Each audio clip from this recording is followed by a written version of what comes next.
నమస్తే నేను Chandu welcome to MLA graph.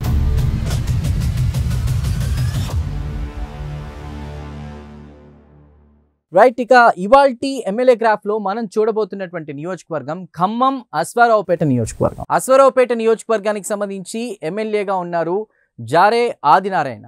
So Adinarayana ఎన్నికలకి ముందు ఎలాంటి హామీలు ఇచ్చారు అంటే అది ఎస్టీ రిజర్వ్డ్ నియోజకవర్గం. దాదాపు నియోజకవర్గంగా ఏర్పాటైన తర్వాత 4 సార్లు అక్కడ ఎన్నికలు జరిగాయి. అయితే జారే ఆదినారాయణ గెలవడానికి గల కారణాలేంటి, ఇచ్చిన హామీలేంటి, ప్రజల్లో ఆయన గ్రాఫ్ ఎలా ఉంది, అసలు ఏమనుకుంటున్నారు, ఆ నియోజకవర్గం ఏర్పడినటువంటి పరిస్థితులు ఏంటి, అవన్నీ కూడా మనం ఇప్పుడు సవివరంగా తెలుసుకునే ప్రయత్నం చేద్దాం. ముందుగా ఈ నియోజకవర్గానికి సంబంధించిన డీటెయిల్స్లోకి వెళితే గనక సామాన్యులు రాజకీయాల్లోకి రావడం ఇప్పుడున్న పరిస్థితుల్లో ఒక కలే, అవునా కదా? కుల ధన రాజకీయాల్ని తట్టుకుని ఒక అసెంబ్లీ లేదా పార్లమెంటు నుండి గెలవాలంటే సాధ్యమయ్యే పనే కాదు. కానీ తెలంగాణలో సామాన్య కార్యకర్తగా రాజకీయాల్లోకి ఎంట్రీ ఇచ్చి అసెంబ్లీలో అధ్యక్ష అంటున్నారు. తన ప్రభుత్వ ఉద్యోగానికి రాజీనామా చేసి, జారే ఆదినారాయణ తన ప్రభుత్వ ఉద్యోగానికి రాజీనామా చేసి ప్రజాసేవే లక్ష్యంగా పుట్టిన నేల కోసం ఏదైనా చేయాలని తప్పించినటువంటి విద్యావంతుడు, అణగారిన తన ఆదివాసీల కోసం పోరాడిన నాయకుడు ఆయన. ఇక తన ఇంటినే, మరొక్కసారి చెప్తున్నా, తన ఇంటినే క్యాంప్ ఆఫీస్గా మార్చి నిత్యం ప్రజలకు అందుబాటులో ఉంటున్నారు ఆదినారాయణ. అశ్వారావుపేట ఎమ్మెల్యే జారీ ఆదినారాయణ ఎమ్మెల్యేగా గెలిచిన తర్వాత నియోజకవర్గంలో ఎలాంటి అభివృద్ధి పనులు చేశారు, ప్రజా సమస్యలు పరిష్కరించడంలో ముందున్నారా లేదా, పరిపాలనలో భాగస్వామ్యం అవుతున్నారా, ఇంతకీ నియోజకవర్గ వాసులు ఎమ్మెల్యే పనితీరుపై ఎన్ని మార్కులు వేస్తున్నారు? రైట్, దీనిపై మరింత సమాచారాన్ని మా ప్రతినిధి అక్కడి ప్రజలతో మాట్లాడి అందిస్తారు. పచ్చని తోటలు, ఎటు చూసినా ఎత్తైన కొండలు, లోయలు, అడవులతో విస్తారమైన నియోజకవర్గంగా అశ్వారావుపేట నియోజకవర్గం అని చెప్పవచ్చు. కొత్తగూడెం జిల్లాలో 5 నియోజకవర్గాలు ఉంటాయి. 5 నియోజకవర్గాల్లో అశ్వారావుపేట నియోజకవర్గం ప్రత్యేకత సంతరించుకుంది. ఇక్కడ పామాయిల్ తోటలతో పాటు మామిడి తోటలు, జీడి మామిడి తోటలతో పాటుగా పలు రకాలైన వైవిధ్య రకమైన పంటలకు సంబంధించిన పండ్ల మొక్కలతో కూడిన పంటలు ఉంటాయి. దాంతోపాటుగా అక్కడ వ్యవసాయ యూనివర్సిటీ, దాంతోపాటుగా అక్కడ మరికొన్ని పళ్ళకి సంబంధించిన పండ్ల మొక్కల నర్సరీలకు ప్రత్యేకం. సుమారు అశ్వారావుపేట నియోజకవర్గ కేంద్రం కాదు, దమ్మపేట మండల కేంద్రంలో కూడా 250 పైగా నర్సరీలు ఉన్నాయి. ఈ అశ్వారావుపేట నియోజకవర్గం నుంచి గడిచిన 2023 ఎన్నికల్లో కాంగ్రెస్ పార్టీ నుంచి జారే ఆదినారాయణ, గతంలో ఆయన టీచర్గా పనిచేసి 2014లో బీఆర్ఎస్ నుంచి పోటీ చేశారు. ఆ తర్వాత మొన్న 2023లో ఆయన ఎమ్మెల్యేగా ఎన్నికయ్యారు భారీ మెజార్టీ మీద. ఆ తర్వాత ఆయన ఎమ్మెల్యే ఎన్నికలు ముందు జారే ఆదినారాయణ అశ్వారావుపేట నియోజకవర్గ ప్రజలకు ఎలాంటి హామీలు ఇచ్చాడు, ఆయన ఇప్పటివరకు ఎలాంటి హామీలు నెరవేర్చాడనే అంశం ఈ ఎమ్మెల్యే గ్రాఫ్లో చూసాం కదా. మొత్తం మీద అశ్వారావుపేట నియోజకవర్గానికి సంబంధించి నియోజకవర్గంగా ఏర్పడింది, అదొక ఎస్టీ నియోజకవర్గం. మొత్తం మీద ఇక్కడ చూసుకుంటే కనుక 5 నియోజకవర్గాలు ఉన్నాయి. మొత్తం ఖమ్మానికి సంబంధించి కూడా చూసుకుంటే భద్రాద్రి కొత్తగూడెం జిల్లాలో 5 నియోజకవర్గాలు ఉన్నాయి. అందులో 4 నియోజకవర్గాలు కూడా ఎస్టీ నియోజకవర్గాలు. అయితే మనం ఇవాల్టి ఎమ్మెల్యే గ్రాఫ్లో నియోజకవర్గం ఎలా ఏర్పడింది, ఎంతమంది ఓటర్లు ఉన్నారు, ఈయన ఎన్నికల సరళి ఏ విధంగా కొనసాగింది, ఎలా గెలిచారు, ఎలాంటి హామీలు ఇచ్చారు, సో మరి ప్రజల్లో ఆయనకి ప్లస్ వస్తుందా మైనస్ వస్తుందా, తదితర వివరాలన్నీ కూడా తెలుసుకునే ప్రయత్నం చేద్దాం. 2009లో నియోజకవర్గం ఏర్పడిన తర్వాత ఇక్కడ 4 సార్లు ఎన్నికలు జరిగాయి. మనం చూసుకుంటే కనుక జారే ఆదినారాయణరావు గెలుపు విషయానికి వస్తే ఆయన 2023లో ఇక్కడ కాంగ్రెస్ నుంచి పోటీ చేసి గెలిచారు. అది నియోజకవర్గానికి సంబంధించిన బ్రీఫ్ ఇన్ఫర్మేషన్.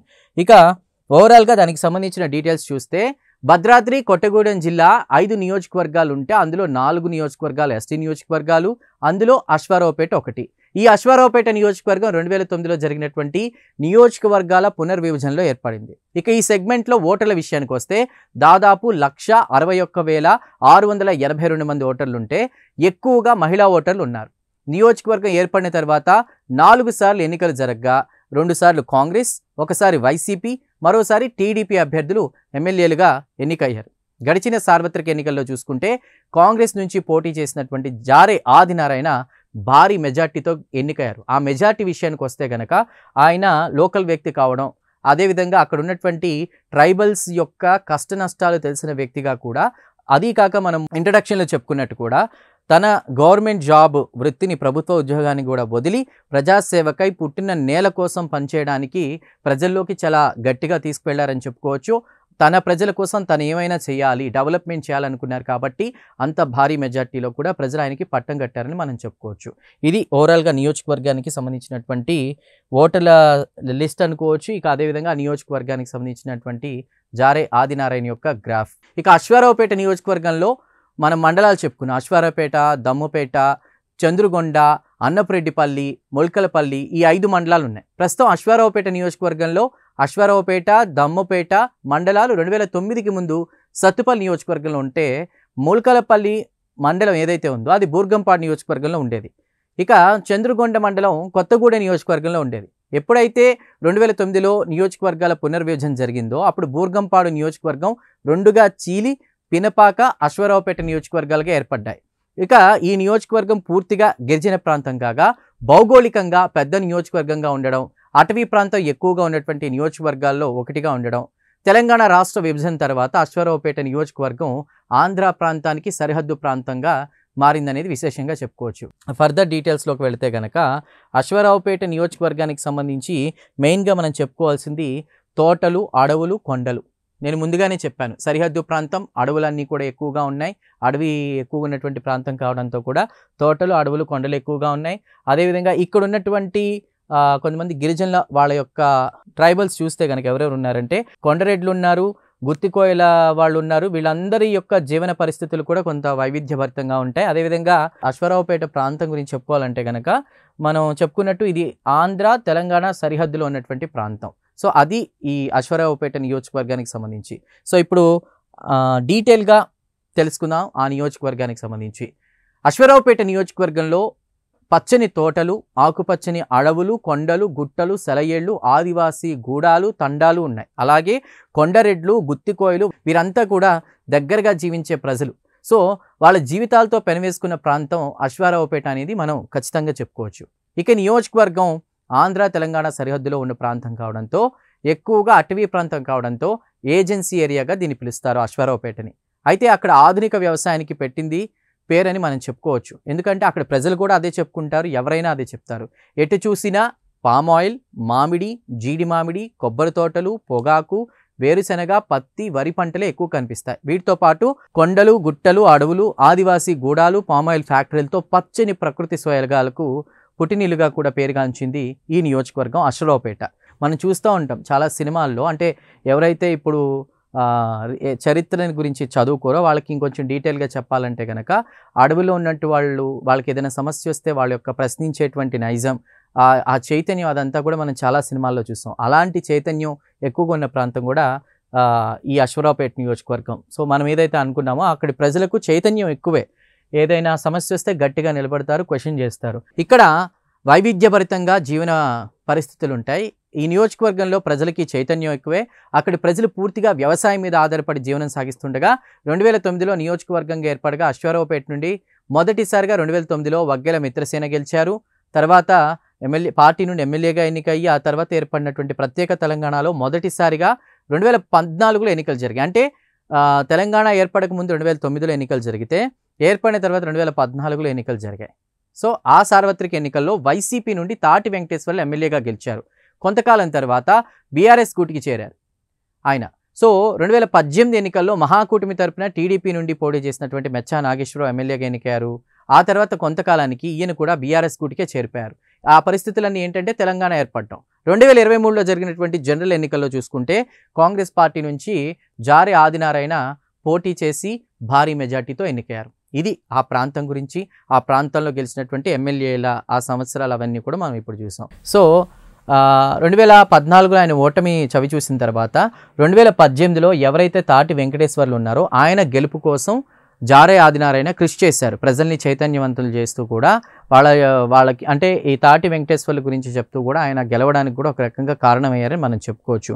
తర్వాత ఆయన 2023లో వీళ్ళు ఎందుకు, నేనే పోటీ చేసి నా ప్రజల కోసం నేనే పనిచేస్తాను, నా నియోజకవర్గాన్ని నేనే అభివృద్ధి చేసుకుంటాను అన్న ఆలోచనతో కూడా ఆయన మళ్ళీ 2023లో మళ్ళీ ఆయన రాజకీయాల్లోకి అంటే ఎన్నికల్లో పోటీ చేయడం జరిగింది. తర్వాత రెండోసారి అదే ఇదిగా భారీ మెజార్టీతో ఆయన గెలిచారు. తర్వాత ఒక రకంగా మనం చూస్తే కనుక 2014లో ఆయన రాజీనామా చేసిన 2018లోనే ప్రజలకు ఇంకా దగ్గర అని మనం చెప్పుకోవచ్చు.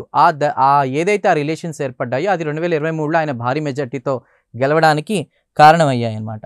సో అది ఓవరాల్గా ఆయన రాజకీయ ప్రస్థానం ఎక్సెట్రా.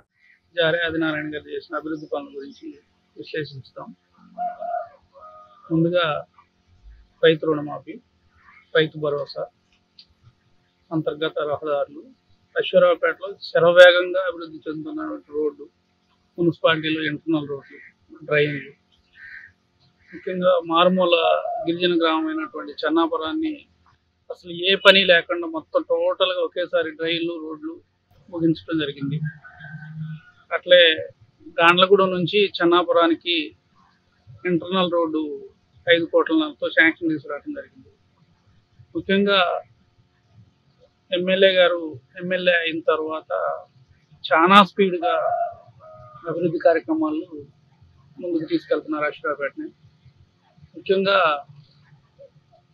సీఎం రిలీఫ్ ఫండ్ చెక్కులు ఇవాళ అప్లై చేస్తే నెలలో సీఎం రిలీఫ్ ఫండ్ చెక్కు తీసుకొచ్చి బాధితులకు తీసుకొచ్చిస్తున్నటువంటి జారే ఆదినారాయణ గారిని అభినందించక తప్పదు.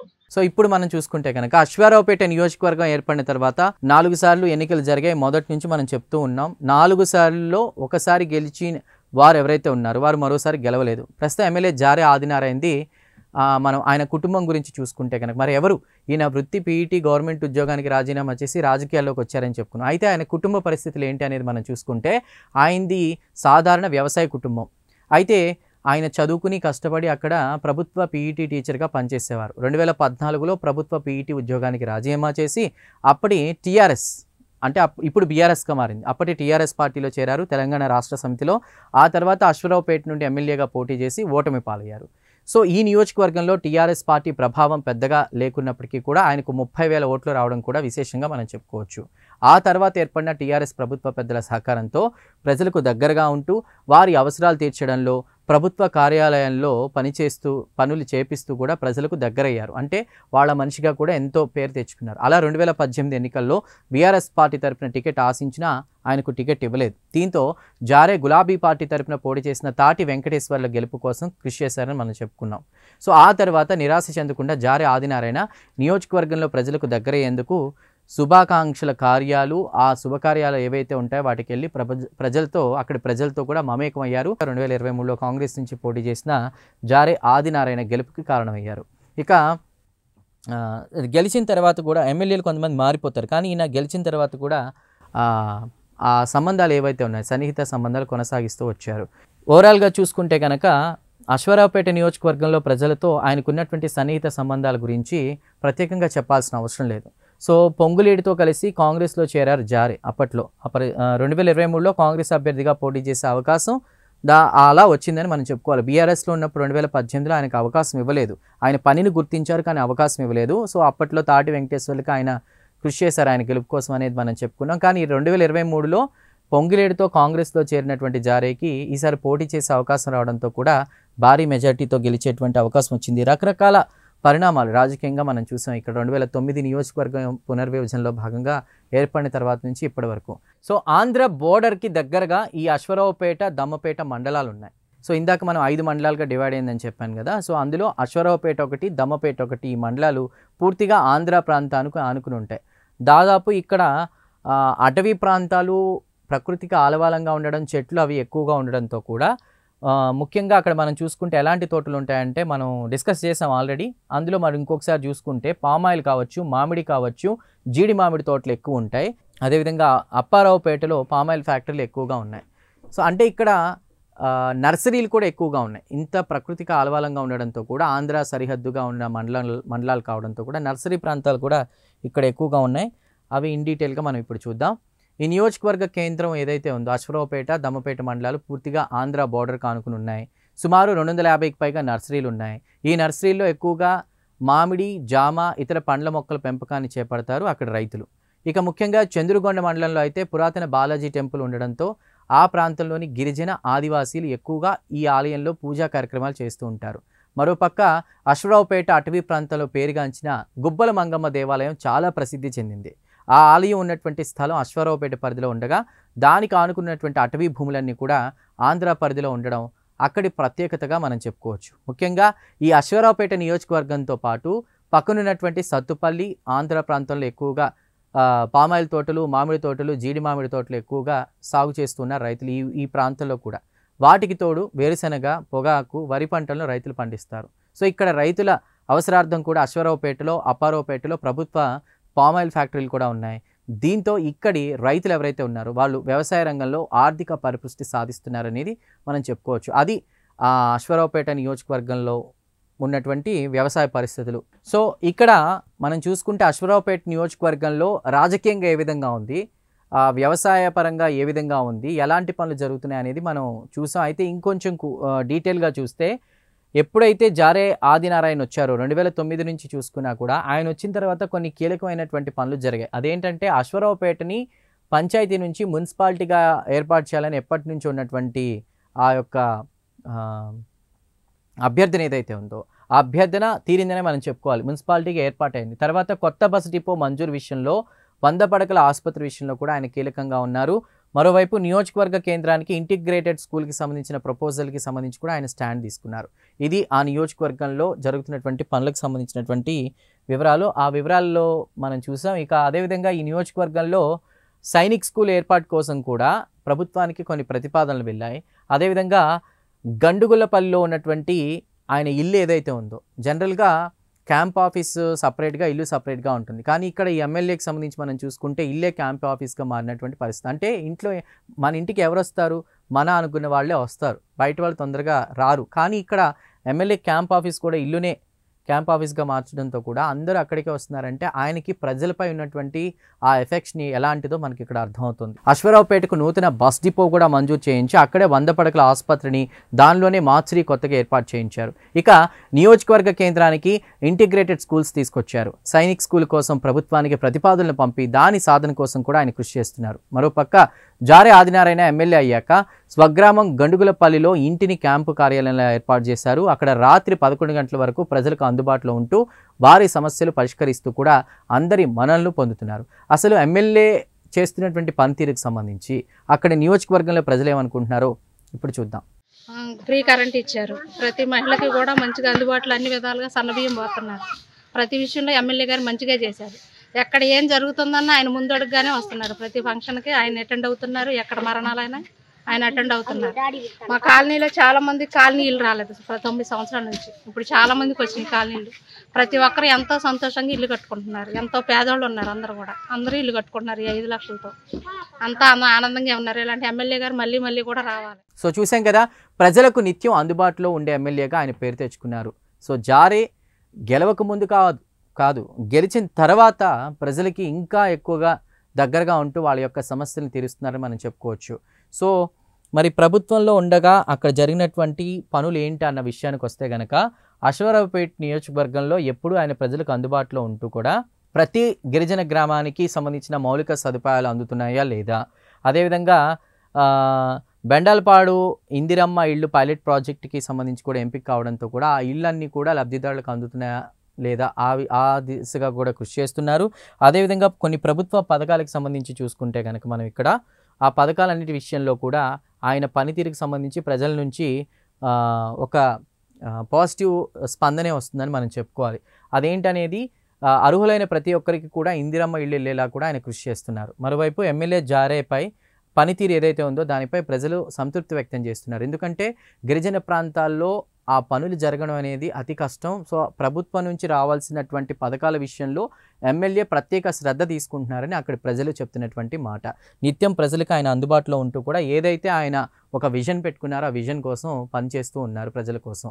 సో నిత్యం ప్రజల్లో అందుబాటులో ఉండేటువంటి ఎమ్మెల్యేగా పేరు తెచ్చుకున్న జారే సీఎం రిలీఫ్ ఫండ్ కావచ్చు, కళ్యాణ లక్ష్మి కావచ్చు, షాదీ ముబారక్ చెక్కులు నేరుగా లబ్ధిదారుల ఇంటికి వెళ్ళి ఇస్తూ వారికి దగ్గర అవుతూ ఉన్నారు. మరోపక్క నియోజకవర్గంలో ప్రతి గిరిజన గ్రామానికి మౌలిక సదుపాయాలు కల్పిస్తున్నారు. అలాగే రేషన్ కార్డులు కావచ్చు, ఇందిరమ్మ ఇళ్ళు అన్ని నియోజకవర్గాల కంటే అదనంగా 1000 ఇళ్ళు తీసుకొచ్చి ప్రజలకి మరింత చేరువయ్యారు జారే. అయితే ఎమ్మెల్యే జారే ఆదినారాయణ మరో మంత్రి తుమ్మల నాగేశ్వరరావు ఇద్దరు గండుగులపల్లికి చెందిన వారు కావడం విశేషం. సో మరి జారే ఆదినారాయణ తన నియోజకవర్గంలోని చంద్రగొండ మండలం బేండాలపాడు గ్రామాన్ని ఇందిరమ్మ ఇళ్లను పైలట్ ప్రాజెక్టుగా ఎంపిక చేపించి ఆ గ్రామంలో అర్హులైన ప్రతి ఒక్కరికి కూడా ఇందిరమ్మ ఇళ్ళు వచ్చేలా కూడా చేశారు. రాష్ట్రంలోనే ఇందిరమ్మ ఇళ్లను అతి త్వరగా పూర్తి చేయించి సామూహిక గృహ ప్రవేశాలు సీఎం రేవంత్ రెడ్డి మంత్రులతో చేయించినటువంటి ఘనత ఖచ్చితంగా జారే ఆదినారాయణకి దక్కిందని మనం చెప్పుకోవచ్చు. ఆదినారాయణ నిత్యం ప్రజలకు అందుబాటులో ఉండే ఎమ్మెల్యేగా పేరు తెచ్చుకుని ఎమ్మెల్యే జారే పనితీరుకి సంబంధించి కూడా ముఖ్యంగా ప్రజల్లో 100% కూడా సంతృప్తిగా ఉన్నారు. అసలు ఓవరాల్గా మనం చూస్తే ప్రజలు ఆయన పనితీరుకు సంబంధించి కూడా ఏ విధంగా స్పందిస్తున్నారు, వాళ్ళ యొక్క అంటే ప్రజలకి ఎమ్మెల్యేపై ఉన్నటువంటి అభిప్రాయం ఏంటనేది ఇప్పుడు వారి మాటల్లోనే మనం తెలుసుకుందాం. గెలిచిన కాడ నుంచి కాంగ్రెస్ ప్రభుత్వం ఇచ్చినటువంటి హామీలను ప్రతి ఒక్క సమస్యను కూడా మన గౌరవ ఎమ్మెల్యే జారే ఆదినారాయణ గారు నిరంతరం ప్రజల్లో ఉండి ఒక రాజకీయ నాయకుడిగా కాకుండా ప్రజా సేవకుడిగా ప్రజలకు చేయడం జరుగుతూ ఉంది. మహిళలకు ఉచిత బస్సు కానివ్వండి, ఉచిత కరెంటు కానివ్వండి, ఇందిరమ్మ ఇళ్ళు కానివ్వండి, కళ్యాణ లక్ష్మి చెక్కులు కానివ్వండి, ఇట్లా ప్రతి ఒక్క సంక్షేమ పథకాన్ని కూడా ఆయన ప్రతి గడప గడపకు మన నియోజకవర్గం అశ్వారావుపేట నియోజకవర్గంలో ప్రతి ప్రజలకు కూడా అందించడం జరుగుతూ ఉంది.